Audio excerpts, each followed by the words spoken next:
I think we're live. It looks like we're live. I see myself on the other screen. I think that's it. There we go.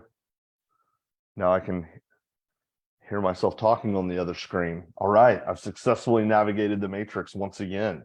Thanks everybody for being patient through that first 15 seconds of awkwardness where I'm not sure if I've done the right thing or the wrong thing. So the problem is they've asked somebody to host this that, if I'm honest, is a little bit technologically deficient. Like I know just enough to get the job done, but sometimes it takes me a swing or two. So got to wait for that perfect pitch. So thanks for joining us for another Monday for Parents Helping Parents Live. There's lots of different things you could be doing tonight on a Monday. You could be watching highlights from the World Cup. You could be finishing up Christmas shopping. You could be watching your favorite Christmas movie and getting your fill of Bruce Willis and Die Hard. But instead, you've chosen to be right here with us for Parents Helping Parents live stream. And we really appreciate that. And we hope that it's beneficial for you and for everybody that might be watching. So if you do me a favor, if you're watching live on Facebook right now, reach up, click the share button to share our video on your news stream.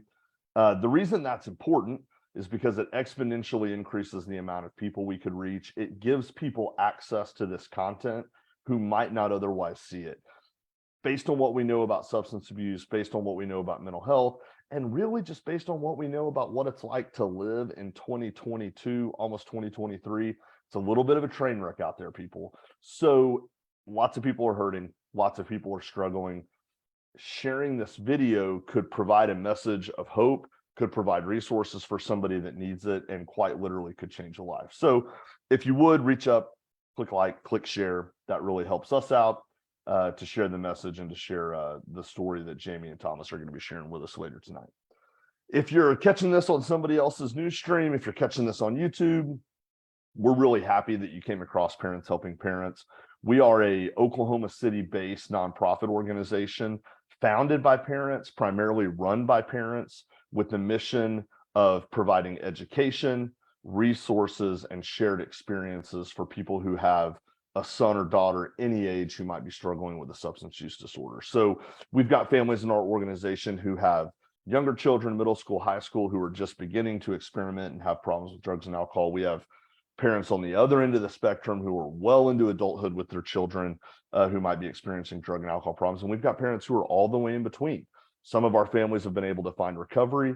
Some haven't. Unfortunately, some of our parents have lost young ones to the disease of addiction. And so we want to serve all of you by helping you find resources in your area, by providing educational experiences where we can bring in professional expertise to share things with you, and by sharing stories of personal experiences, what we've learned along the way, what others have learned along the way, to provide you with some hope and with some community. If you feel like that's what you need, you've landed in the right spot. Welcome. So a couple of different things that you can do to kind of keep track of Parents Helping Parents, to find out more information about who we are and what we do. You can check us out on Facebook at Parents Helping Parents Inc. That's at Parents Helping Parents Inc. Or you can check us out on the internet, www.parentshelpingparents.info. That's where you can find all the information about our resource lists and the different partnerships that we have. Maybe there's a partnership in your area that has live meetings. We also have different partnerships that host more interactive conversational videos live on Facebook and on Zoom all the time. So this is just a live stream that we host twice a month to try to get as many people as much information as we can. So we want this to be as interactive as possible. So there's a couple of different ways for you to do that. If you're watching, I'm monitoring the live Facebook feed here on my other screen. If you've got questions that you want answered, feel free to ask those in that comment section. I'm going to be reading that. I'm going to be looking at that. Be mindful that this is the internet and that any question that you ask in that live stream is permanently going to be there with your name and Facebook page attached to it. So there's just nothing we could do about that.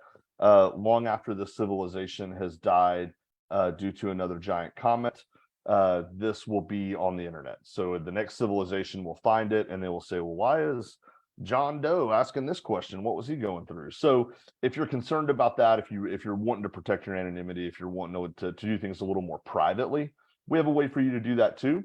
In the title of this video is a text line that I am also monitoring on my other screen. You can text direct questions to that line. No name required. Your phone number will obviously come through, but we don't save that. We read the questions, we delete the text. So there won't be any record of that. And it's a really good way to anonymously interact and ask questions. So one more reminder, I'm going to do it while I'm reminding you to reach over, click the share button, do all the things that you can do to get this on your news stream. It's going to take me a couple of seconds to change how I'm interacting on Facebook. It's a complex world. And now I've misclicked something. See what happens? Okay, now we're back. I'm trying to share it. You should be trying to share it also. While I'm figuring that out, I'm going to bring on Thomas and Jamie. They are a lovely, some lovely people who are wanting to share some of their experiences, share their strength and hope, and just kind of visit with us a little bit about their story. So welcome, guys. Why don't you introduce yourselves, kind of tell us who you are, and I'll just kind of hand things over to you guys. Hi, my name is Thomas Stafford. I'm Jamie Stafford. And for the most part, I guess we're telling a little bit of our story. So we have been in recovery. I have just hit 7 years and Jamie is about to. Starting off. It's a little nerve-wracking, so bear with us. And you may hear. Hey, I'll jump in just to help you guys relax. Okay. Congratulations on 7 years. Yeah. That's a big deal. Just congratulations on that accomplishment for both of you, really. Thank you. Yeah, and we appreciate you very much inviting us to come and speak. So, and I believe that we do have a lot to offer. So it's just, it's that starting point, right? Mm-hmm. So, one of the things that's real heavy on my mind right now is the holidays. And, we have lots of friends who have either lost children or even ourselves have a child that's currently in addiction, and the toll that takes on you during the holidays. And I know for me right now, one of my main focuses is to just stay where my feet are and not have too many expectations on my child or the situation, and know that I can only plant seeds and that I can only help as much as she's willing to be helped and all those things. But it doesn't mean that, you don't lay awake at night hoping that you hear from them the next morning, so and it's tough being on both sides because being a recovering alcoholic, it's an addict, it's you know where she's at. I know why she's doing what she's doing, and I know that she's hurting and that she has things that she hasn't dealt with and so on and so forth. But at the same token, she's also very versed because she's watched us for the last 7 years here, almost 7 years. And it's the language, and I think that does help me to place a little bit more hope in that, right? So that I keep planting the seeds. And I think that's I say that a lot because we deal with a lot of, and we help a lot of people obtain insurance so that they can go to treatment facilities. And so that's one of the things that I say a lot to parents is just keep planting that seed, and that's the biggest advice that I can give to parents is, we are no longer their directors, we are their coaches. And when they're grown, we no longer get to tell them how to dictate their life. We just pray that they know how, So, but it does, it's the planting of the seed. I know I keep saying that, but it truly, I believe in that, and then the power of prayer and all those fun things. But sorry, unfortunately, because we are recovering addicts and alcoholics, we also know that the only person that can take that step is myself. I have to sorry, I hear babies in the background. I have to want to change, and the only person that could have changed my mind about anything I was going through was me. And unfortunately, it took a number of years before I was fully ready. Actually, no, that's not true. When it was still pretty hidden, before parents really knew and family really knew what was going on, I was looking for ways to go to treatment or do something that was going to help me out. It was just at the time, it was so expensive, and the ways I would have had to have done it would have been just to completely ask my family for money. I didn't have work insurance. I was still in college. And so that, again, circling back, that's one of the reasons why we do what we do now. Actually, one of the last times I spoke at Parents Helping Parents, I was working for a treatment center, helping individuals get into treatment. And yeah, she still laughs at this, but unfortunately, working in treatment and living in treatment, sometimes the losses get really heavy. And so I kind of vowed I would never work in treatment again. And whatever you believe in is funny, because here we are helping individuals get insurance and then helping to give them resources to get into treatment. And she laughs because it's like I do it kicking and screaming that I don't want to, but that's just, God doesn't really give him a choice, is why I'm laughing, is because he always puts him right in the middle of helping someone. So, and that's, I believe that you have to pay attention to that. So, I do think it's interesting. yeah. Well, and that's one of the ways that we continued to keep it, is to give it back. It's real easy when you start sitting around 6-7 years to think, or even a couple of years to think, that you're starting to get things figured out and you can start doing things your own way, and you can start pulling back on your resources and the community that you've built around you to help guide you. And you get kind of caught in life. And so it's easy to forget that it's just a few bad decisions away from right back where I was. And, we hear it every day when we're talking to a family, parents, or the individual that's going to treatment, and how bad it is, how much their life sucks, how they're living out of a motel. Their family won't talk to them. They've burned every bridge. They have no vein to hit whatever drug they're trying, and they just need to change their life. And I remember that. I lived that moment. And so having that reminder is helpful. Yeah. I think that was laughter. Thomas, how I'm kind of jotting some notes down as you guys are talking, with just things that are like striking me as like either powerful phrases or things that really like kind of hit me, that I'm like, oh man, that's something that we need to explore. So two questions maybe to kick us into some conversation. One is, you said you lived that. What was the process like for you moving from living that to the next step? Like, how did that happen for you? Okay. Well, first I got into pain pills. And before long it was heroin, but I was in school and I was working full time trying to graduate college. And so in my mind, I didn't have time to fix me. If I wanted to go to treatment, it was right before Obamacare came out. If I wanted to go to treatment, I had to try to borrow $30,000. And so basically when I graduated, I was able to kind of quit, but then I was in a motorcycle accident. I'm trying to wrap these.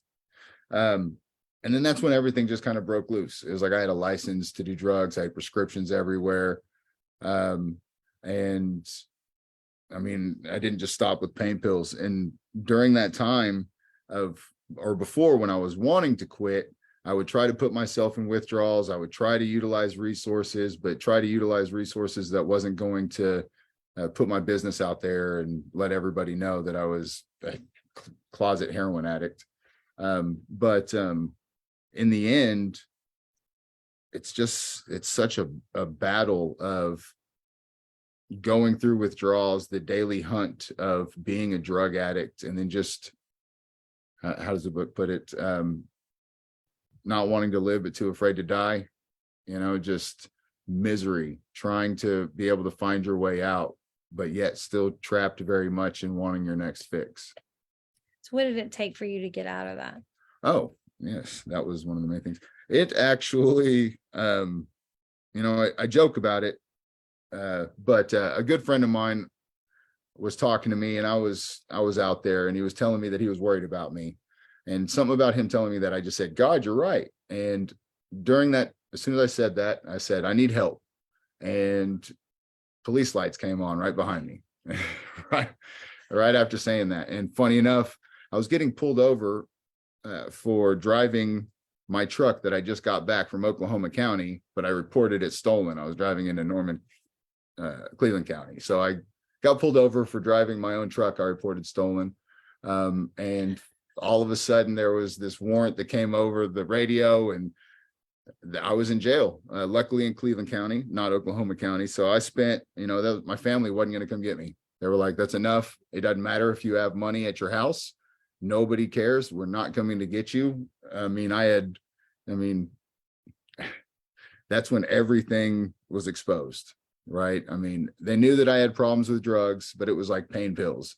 But then I was in jail, and they went through my house, and they saw everything, and nobody was doing anything. The gig was up. So my only option at that point, besides a possible prison sentence, was to go to Rob's Ranch.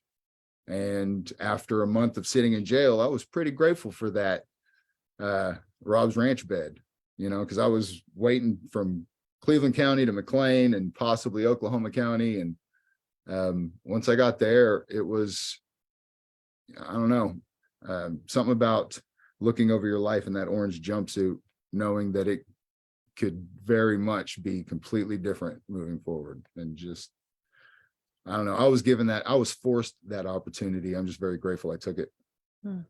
Yeah. What I love about that story, for people who have never worked in treatment or aren't in the rooms, I don't think they realize that, like, quite possibly the only places where you can hear stories with as much irony as you getting arrested for driving your own stolen truck is in programs of recovery. Like, those are the only places where you hear those kind of just awesome stories where you're like, hey man, be careful what you pray for, because that's what happens. It's true. Hey, I think both you guys could answer this question, especially having multiple years in the program. And the unfortunate reality is regressions and future use can happen at 7 days, 7 months, 7 years, 15 years, 20 years. We see it all the time. And you guys were talking earlier about how to maintain that momentum. What do you guys do to kind of keep your foot on that recovery gas and not get into that way of thinking like, hey, we got this, we can slow down and do things a little bit differently? Like, how do you continue to stay focused even after multiple years in the program? It's funny you say that. So there for about a year and a half, we really slacked on our program. So COVID, right? COVID hit and programs were over. We weren't going to meetings. I just didn't, the Zoom thing wasn't as freely, just all the things. So, but God, the universe, has a way of sitting you down and giving you a choice. You either get back into your program or you're going to lose. And that's the way that it works, right? And so you either are surrounded by the people that are also doing the same thing and you are giving back to the community, or you are, reading the big book in a meeting with someone, or just whatever it takes for, you're volunteering in some way. I truly believe that you have to give back to the community that you came from or that you want to help save. And if you're not, then you don't believe and the strength of who saved you. And that's the thing with my story, is that without the community and the people that I can pick up the phone and call, I have hundreds of people on my phone that I can call and say, I'm not okay. And they will talk me through it. And that is so important. It's the community. And without those people, it just wouldn't be possible. I spent most of my life believing that I had to do it on my own. That's the way my mom taught me. She's an old school baby boomer. You pull your bootstraps up, you don't complain, you don't talk about it, you just move forward and you get your work done. And that's the way that, I mean, I'm built, but unfortunately it didn't serve me very well, because I then believed I could do it all on my own. And that's just not reality.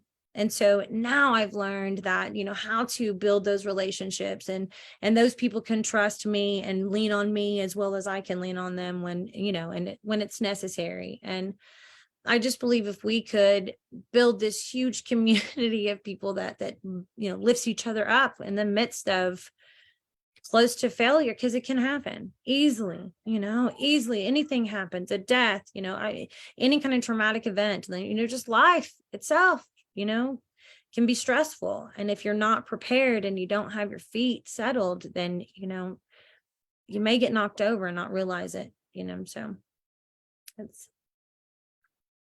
Yeah.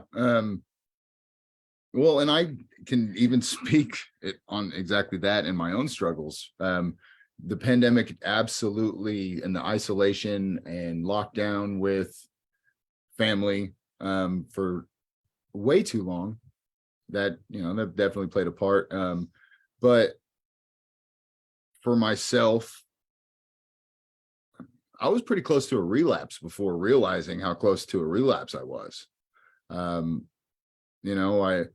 was still kind of going to counseling, and I started to kind of go to meetings, but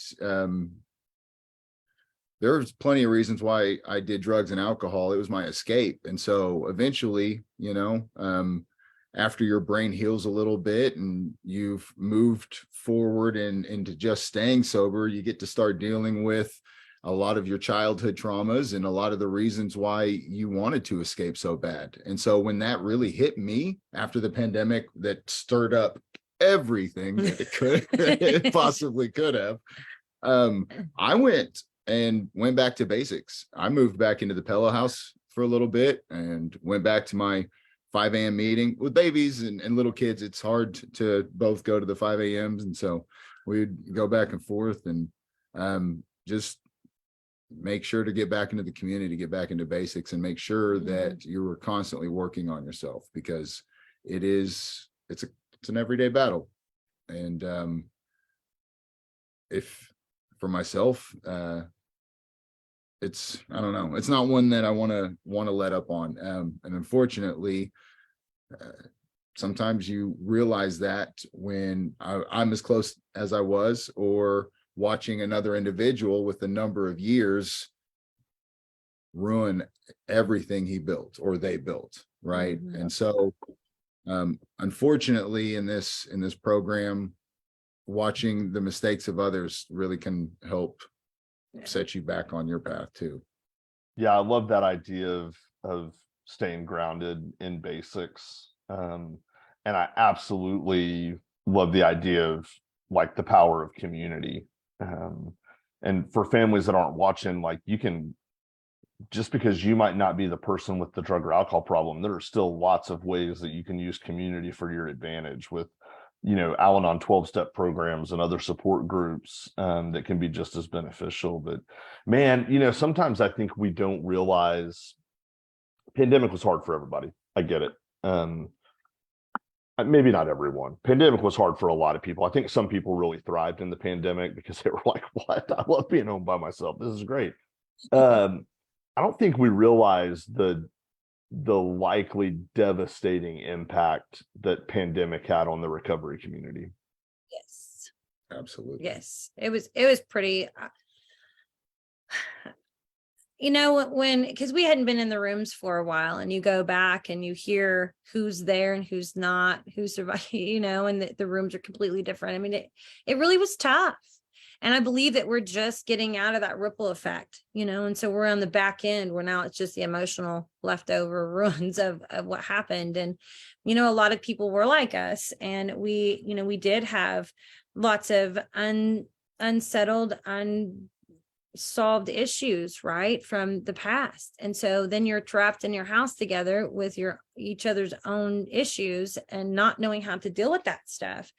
And luckily, we both were able to, we really didn't have a choice, but to sit down and say, all right, what do we need to do? Because we need to fix this. And I think that's super powerful, right?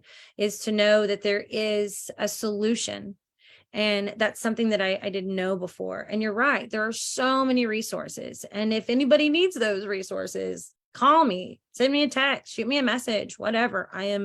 That's a big part of what we're trying to do right now is build. We have a new assistant. And so Jessica is like this, we have this big cabinet and she's going to just fill it up with, as many resources as we can for the addiction and mental health community. So, and that includes, people getting out of prison, homelessness, and all the things. And so, but yeah, there's a solution for,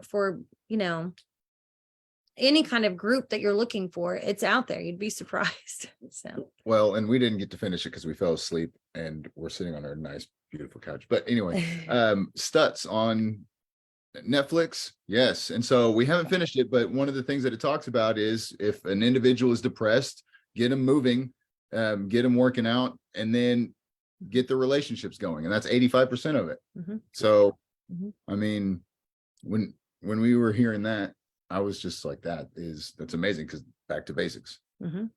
Yeah. You guys, we're talking about some of the barriers that you've experienced, and you now work in a field specifically to help people overcome one of the biggest barriers for treatment, which is the financial barrier. Talk a little bit about the impact that financial barriers have on treatment entry, and what you guys can kind of do to help people either sidestep that barrier or lower the barrier or punch right through the middle, or just talk for a few minutes about that work.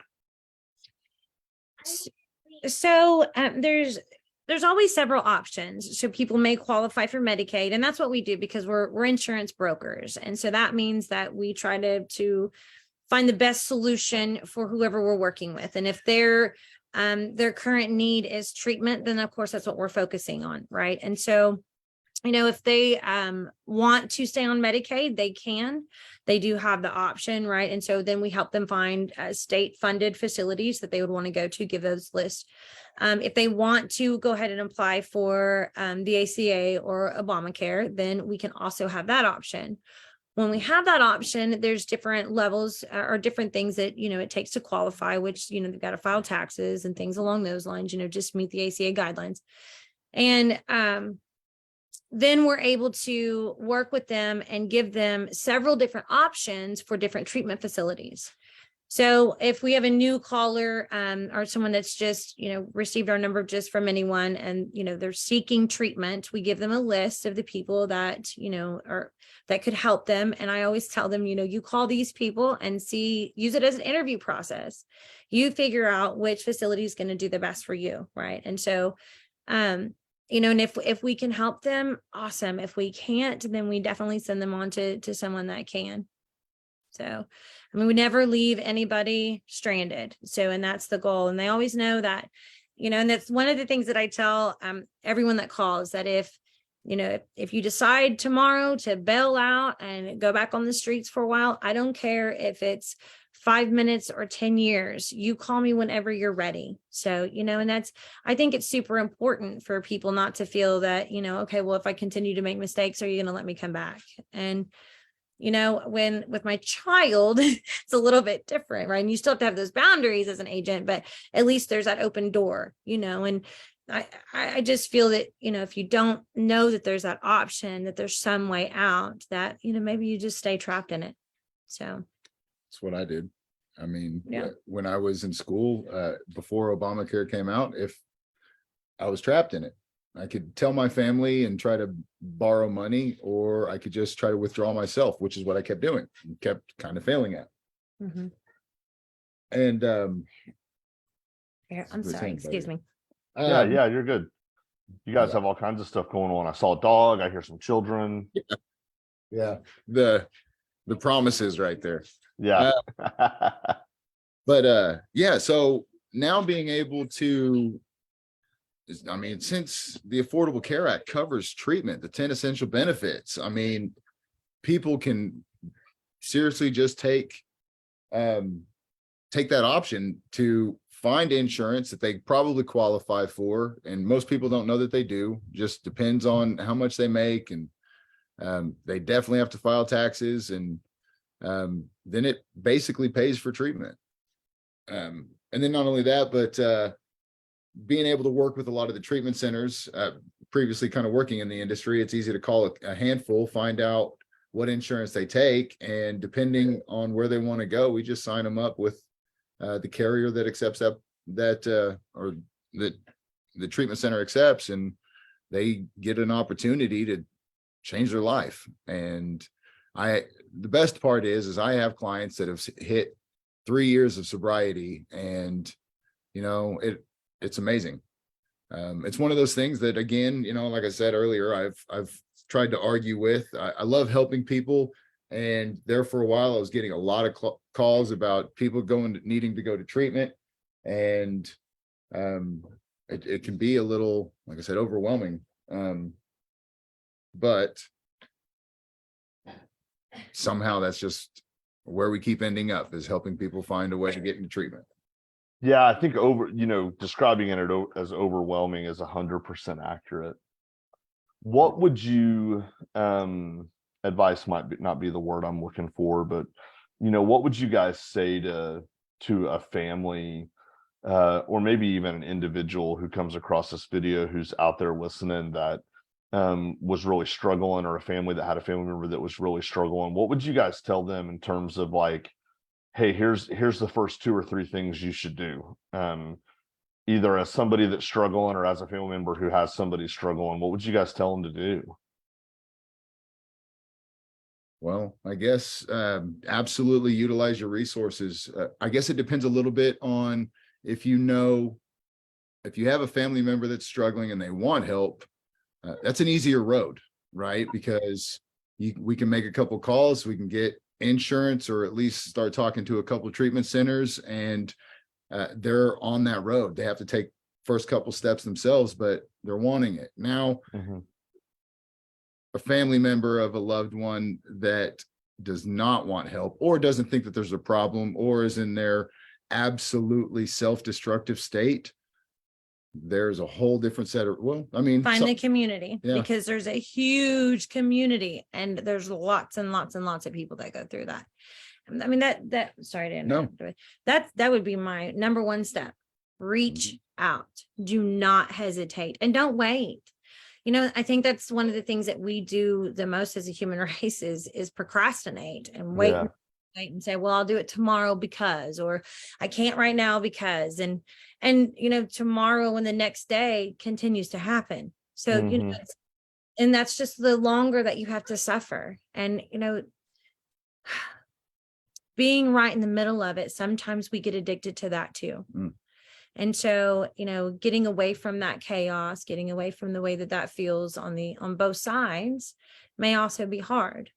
And so, knowing that maybe, knowing that about yourself, it, may come as a shock too, but, it's good to find that out. That's something I was going to mention, is learning of some of my traits and what I attract, or how I perpetuate the cycle, right? Or ways that I enable that I don't even realize, or I don't know, just being able to kind of know my part in it.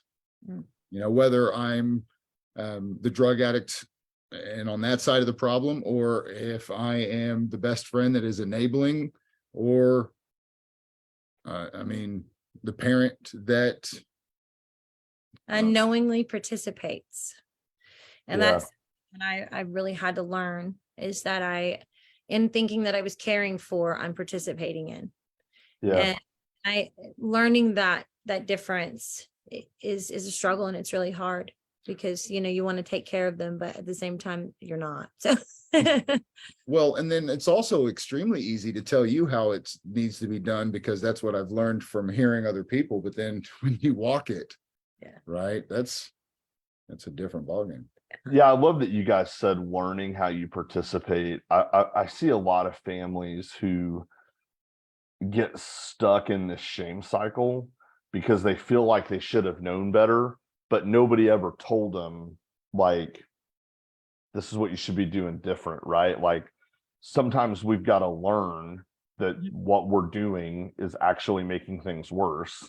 Yeah. And if we don't seek out the education, if we don't get connected with resources and support, then we don't know what we don't know. Exactly. It's just like, I have two older children. And so I have a 22-year-old and a 20-year-old, and raising them, I raised them like I was raised, and there was a lot of that wasn't okay. And it took me getting a degree in psychology to learn all of the things to unlearn. Right. And so, and in doing that, that's once you have that education and, it's easier to repair along the way. But that generational trauma, it's what we continue to pass down without us even knowing it. And my parents passed it down, her parents passed it down, and it just continues to roll downhill until there becomes a change.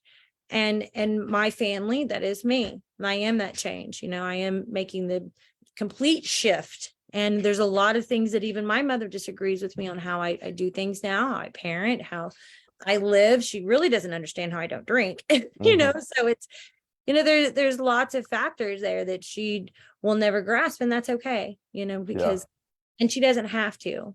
And that's the other part of that, is that, not the expectations of what we have on what other people want from us and what we expect from them, it may not always align with what should be. Yeah. Jamie is a mom who's got a child that's a little out right now and not doing well. What kind of like hope would you give other moms like heading into a season where that's all about family, right? Just in terms of staying positive and staying hopeful for change, what would you say specifically to other moms? I think the biggest thing that I'm learning is to give space, because growth doesn't happen without space. And it goes back to the expectations. Limit my expectations. It's not my job to have expectations on her. Yeah. And so, and she has her own path and her own growth that she has to do. And so again, it's give her space. I've got to back out of that. And I can't dictate or control how she's going to learn for basics, like wrong from right in this situation. She knows, but I think you gather what I'm saying, right? So it's, and love on yourself. I blame myself a lot. I taught her a lot of the things that she's doing. I raised her the way that I was raised. Of course, she's doing exactly the same things that I was doing.